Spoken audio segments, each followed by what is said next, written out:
How Florida State's Johnny Wilson just changed Noles recruiting.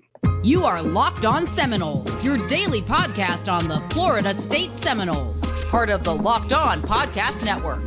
Your team every day.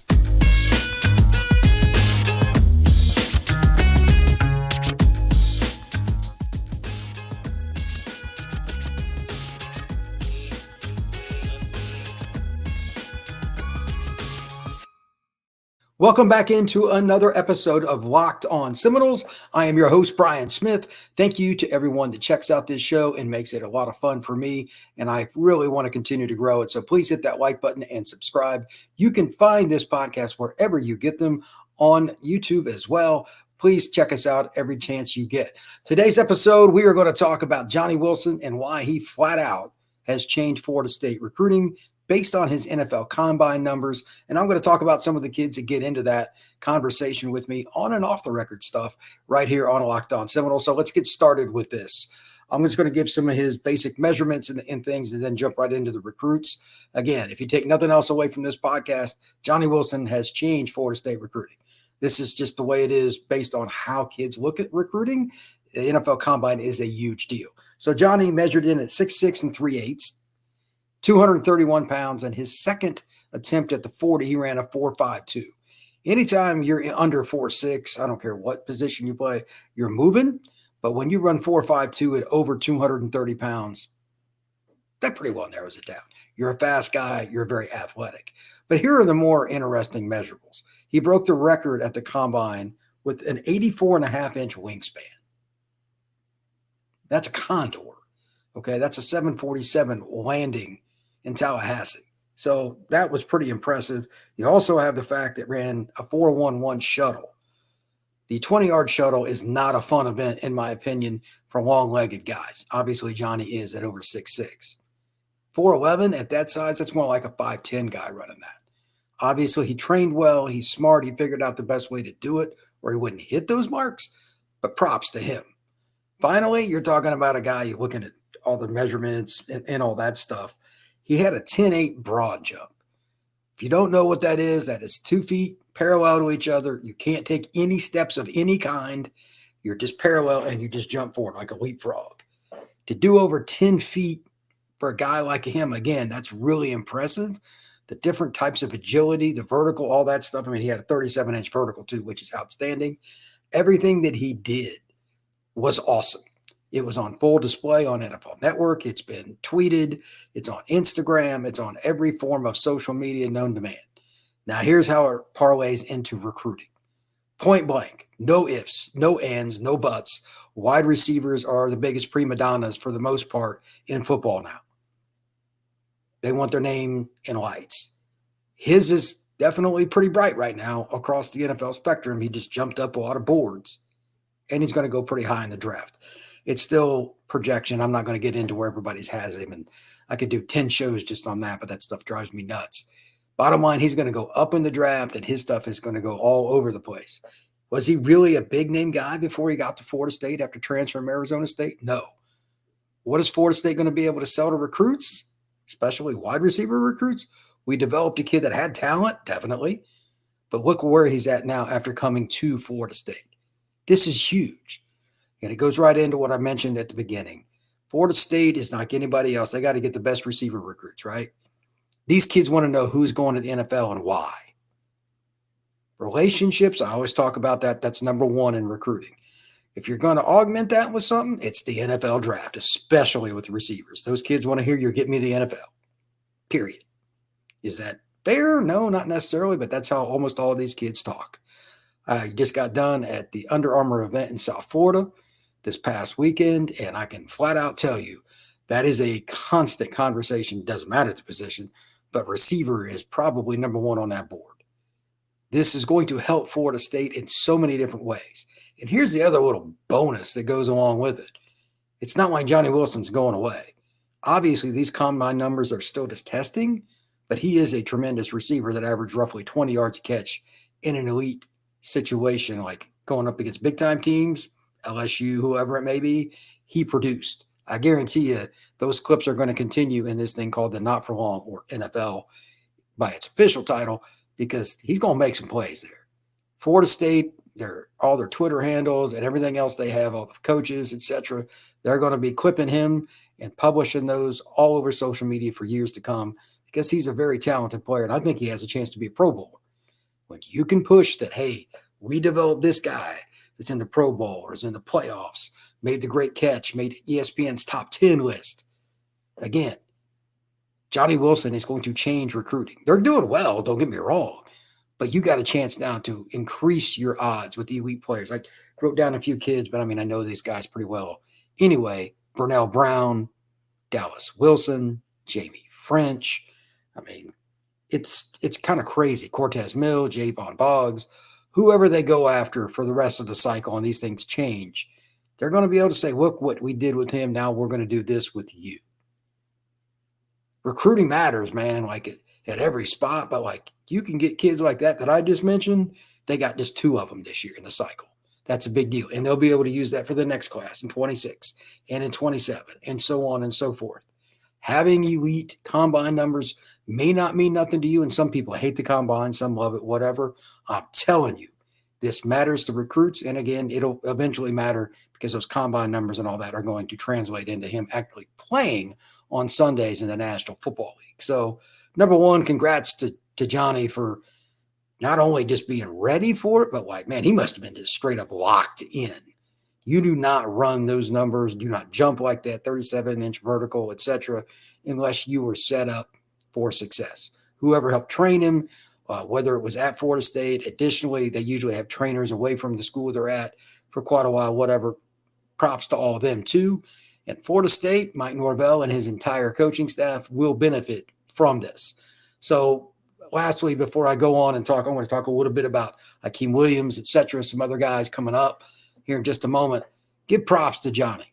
He did a great job at Florida State, and I wish him well at the National Football League level. He certainly has deserved it because, quite honestly, not many guys can even touch that at like 5'9", 5'10", some of these times, different things. He's a dude. So speaking of dudes, right now it is your best chance to get something started with FanDuel. FanDuel, America's #1 sportsbook. FanDuel, you can get buckets with your first bet on FanDuel, America's #1 sportsbook, because right now new customers get $150 in bonus bets with any winning $5 bet. That's $150 if your team wins on your bet. Bet on all your favorite NBA players with teams like quick bets, live same-game parlays, exclusive props, and more. Visit FanDuel.com/lockedon and shoot your shot. FanDuel, official sportsbook of the NBA. All right. Since we just discussed Johnny, obviously a big-time receiver for the Noles, I've talked about this a little bit here on Locked On Seminoles, which player or players are most likely to kind of supplant? And I touched on this a little bit, but from talking to some more people, I just want to kind of hit on a couple of things from a sophomore perspective on today's show. Number one, again, it's an easy transition. Hakeem Williams needs to be that guy. I don't know what Hakeem weighs now, and I really don't care. I've seen him live, and he had some moments last year for the Noles too. This is a player that I believe Florida State can utilize as a number one at some point. He may even be the number one receiver this year. Don't like to throw that on a kid that's only going to be a sophomore in college at a place like Florida State. That's not easy. But Tallahassee just lost 2 great ones in Johnny and, of course, Keon Coleman. The door is open. So who is he and why do I think he has that chance? 6'3", 200 plus, has incredible straight line speed for a bigger receiver, and he has that length. I'm not saying he's got the 84-inch wingspan that Johnny's got, by the way. That's still just ridiculous. 84 and a half to be correct. But I think he's probably even faster straight line. I think when he gets to the combine, when his time comes, he'll be a sub 4.5 guy at 215. That's what I believe. That's moving.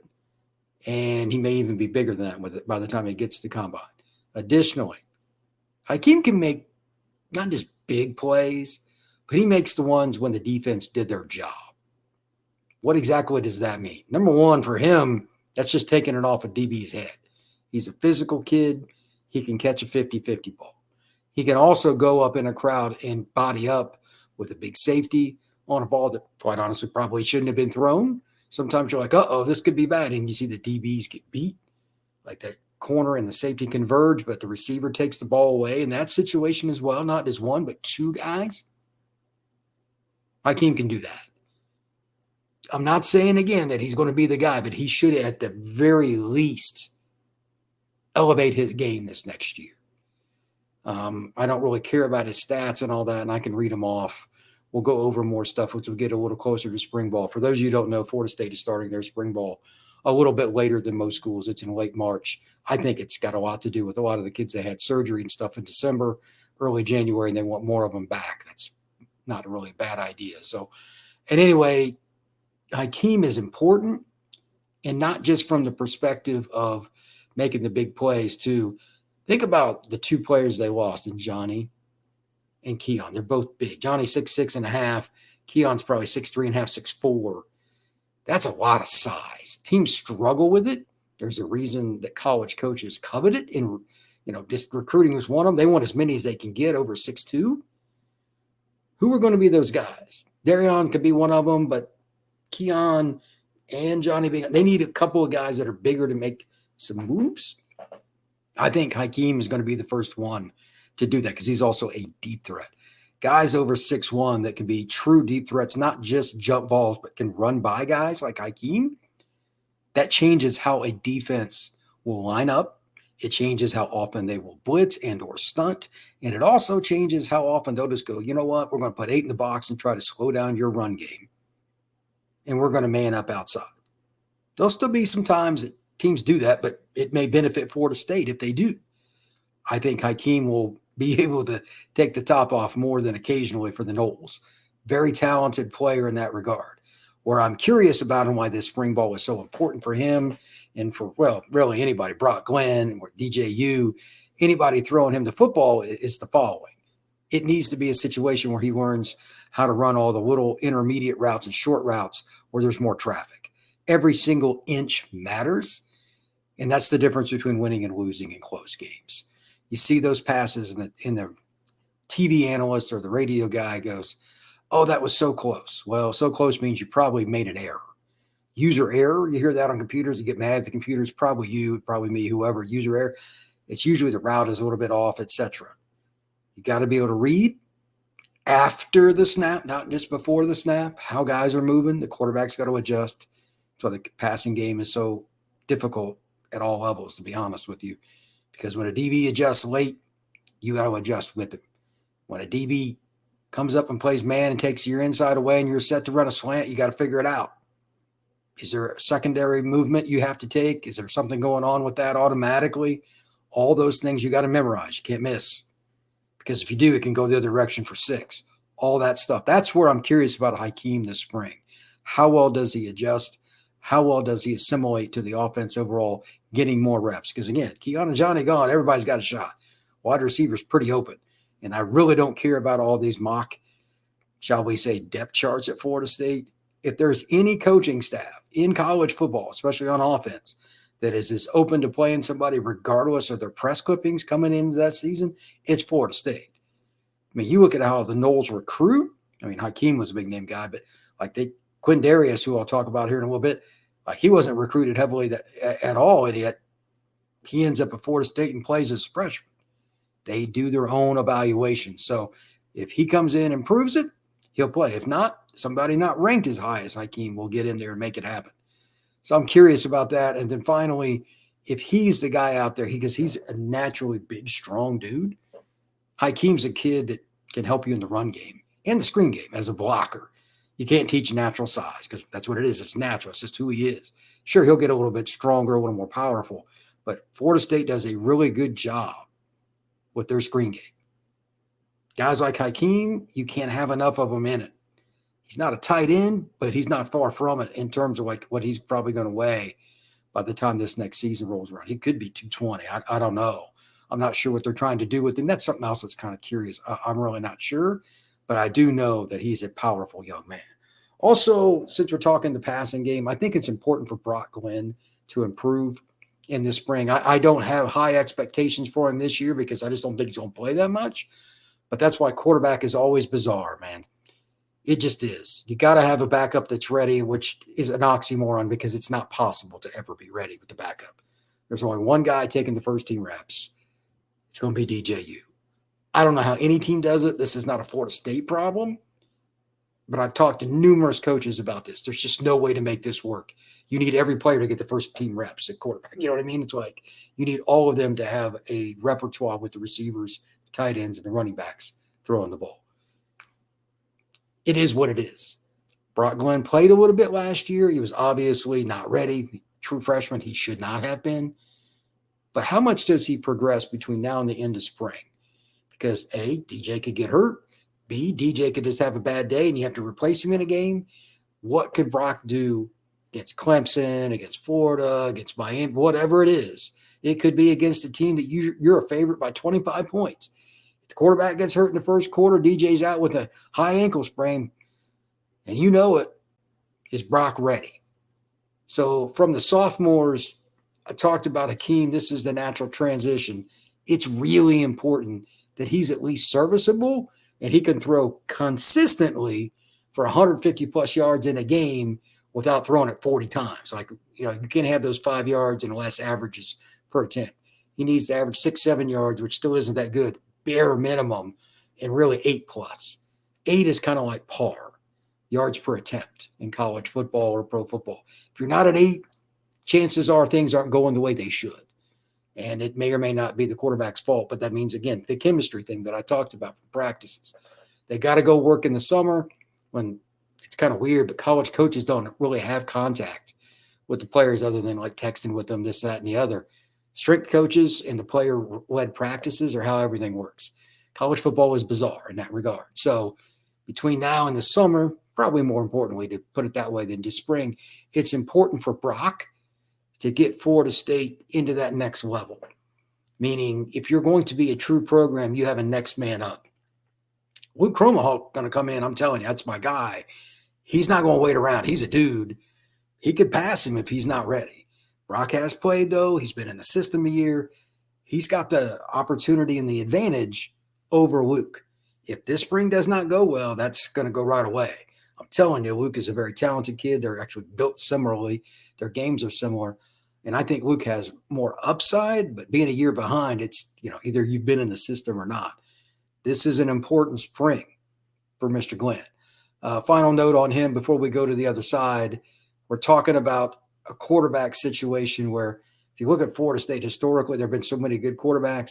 It's nice to at least talk about Florida State having a depth chart that is starting to develop and there's some balance. When you don't have quarterback balance on your depth chart, chances of being good year after year kind of go on the toilet. So it's good for Florida State football to see that. They're going to have another kid coming in this next year as a good player like Tramel Jones. It's important that you keep that going.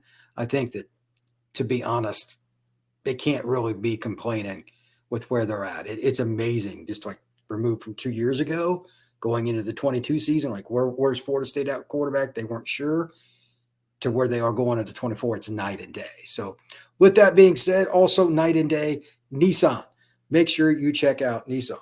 Are you the kind of driver that likes to push things a little further? Ever wonder what adventure could be around the next corner? Our friends at Nissan have a lineup of SUVs with the capabilities to take your adventure to the next level. The 24 Nissan Rogue is a great example because it's good for city drives and great escapes.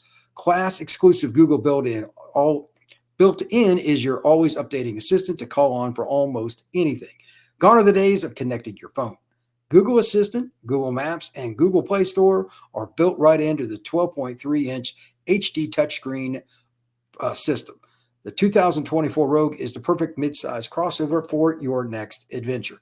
Also, they got things like the Nissan Armada, which will change you for the full-size SUV and your expectations. Picture a rugged 4x4 that can seat up to 8 in a first-class luxury and style vehicle. Tow bigger and explore further in the 2024 Armada.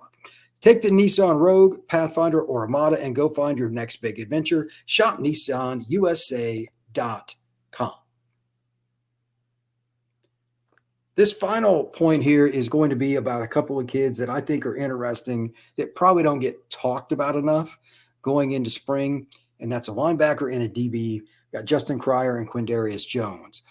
First off, I brought up Cryer because, as you probably noted, if you've seen my podcast at all, I bitch quite a bit about Florida State's recruiting at linebacker, and I should. Anybody else that I know that covers Florida State, that whether it's recruiting, whether it's a national recruiting analyst, every single person I've talked to is like, why can't Florida State recruit linebacker better? Like, it's just not enough numbers. Players they get are fine. There's not enough of them. Well, Cryer is a kid that they got after the Northwestern debacle. Kid out of Dallas. He played a little bit last year. He could be a Will, could be a Mike. He can play different spots. But this is important for Florida State because they need more guys like him that are smart, savvy kids that can play special teams, do different things, and can fill a role. Will he start this year? I doubt that. Will he play a lot? Probably. Think about the following. DJ Lundy, who is going to start, and at one point didn't look like he was going to be on the team, on transfer, but now he is going to be there. You have him back. So, he was like number one, if I remember correctly, on Pro Football Focus for like tackling ability. That's tremendous stat to be number one at nationally. But at the same time, he can't play every snap. Having somebody with at least a little bit of experience is what I was talking about, kind of like with Brock at quarterback. You got to have guys that can come off the bench that aren't just completely green. They've played a little bit. It helps. He's been through practice in fall. He knows what it's like to be in Tallahassee and Doak Campbell Stadium on a game day. That stuff matters, man. Having that depth. This is a key guy. We don't really know what he can do yet. He hasn't had much of a chance in key situations, etc. But he has some physical traits. Seeing him play a little bit last year, seeing him run around, he has some talent. Can Florida State get 15 to 25 snaps out of him a game in some capacity? I'm including special teams again because I don't think Lundy will come off the field a ton, regardless of who lines up where. And I think in today's college football, Will and Mike really aren't as big a difference as they used to be. Mike used to be a lot more difficult than now because so many times the guard would be unblocked in a 3-4 or whatever. Florida State doesn't run that kind of defense. Like, they can get a little more protection. But Cryer is getting to the point, I think, big enough where he can play either, and he's a smart kid. He's going to go to Northwestern. He's obviously talented. I think this is a kid that can play 15 to 25 snaps. Nicholson coming off the bench, he's another kid that I could have brought up in this situation. Getting a little bit of depth there, and then hopefully in this class, they have started in 25 Florida State. In the next year, they should be to a point where they're starting to roll a little bit more in the front seven. D-line recruiting also is a priority. But let's see how he does this spring. Is he good at nickel? What is his niche? To get to that 25, I gave a pretty big range from 15 to 25. He's either going to have to be good in goal line, nickel, or dime, or a combination thereof. What is it for Cryer? That's what Florida State's spring ball is about. The coaches may not know. They may think, but until they see it, it doesn't mean anything. They would tell you the same. Cryer will probably tell you the same. This is important. For Florida State to compete for the ACC and any shot to make the playoff this next year, these are the kinds of situations that win and lose games. Knowing that you have a nickel linebacker that can at least be competitive in one-on-one situations, whether it's truly in man or zone, is the difference between getting beat and winning. So that's something to really think about. Finally, the last player I want to mention, and this is kind of a great story. Quindarius Jones played in about 6-7 games last year. Kid out of Meridian, Mississippi, wasn't as highly recruited as a lot of other kids. Florida State was like his main offer. Comes to Florida State, big long corner, kind of raw. Played a little bit, kind of like Cryer. Didn't have a ton of experience in major game situations, but the frame is great. He looks like an NFL corner in terms of his length and his height. He's 6'1", 6'2", and he has the ability to make plays on the ball. He's played some special teams. Again, just like with Cryer, he's been on the field on game days. He knows what it's like. He was on the field against LSU, etc. I'm curious to see if he can really push the depth chart. They've got some pretty good players. Fentrell Cypress isn't going to come off the field much. Highly doubt that Ezariah is going to come off the field much either. But they can't play every down, and you still got to play nickel. You still got to play dime. And your base defense anymore is pretty much nickel. You have to have, this is not realistic, but that's what every team needs, at least 5 really good corners. Nobody has 5 good corners. But this is a way you can at least mitigate it. He may be corner 3 or 4. Florida State's deeper in their secondary, just about anybody. I've talked about that before. This is one of the kids. Like Darius Jones is important to Florida State's 2024 success, and then 25 and 26. This is a kid that could be a couple of years starter. This is a player that has a chance potentially play in the NFL. Cannot teach his length. Cannot teach his athleticism. Let's see what he does this spring. I'm curious personally, just from forget Florida State, just a generic college football fan. Anytime an offensive-minded coach brings up the other team's corner or something, you know that's a good guy, like a week of a press conference of a big game. Well, it's the same with your own spring practices. How much does he talk about the DBs and specifically name somebody that is not a starter? I think Quindarius has a chance to be one of those players. Cryer could be that at linebacker, whatever. When you're bringing up guys that aren't starters, there's a reason. You've really got to catch the head coach's attention. Florida State needs him to be that guy, kind of like with Cryer. Does he play well in the nickel spot? Maybe he moves some to free safety. I don't know. I'm just throwing out ideas. They may just leave him at straight up corner, which is all he played last year, and just say we're done with it. Because he could be big enough to be a boundary or a field corner. It's whatever you want. Let's see how many spots he plays and then how it goes in the Garnet Gold situation at the end of spring.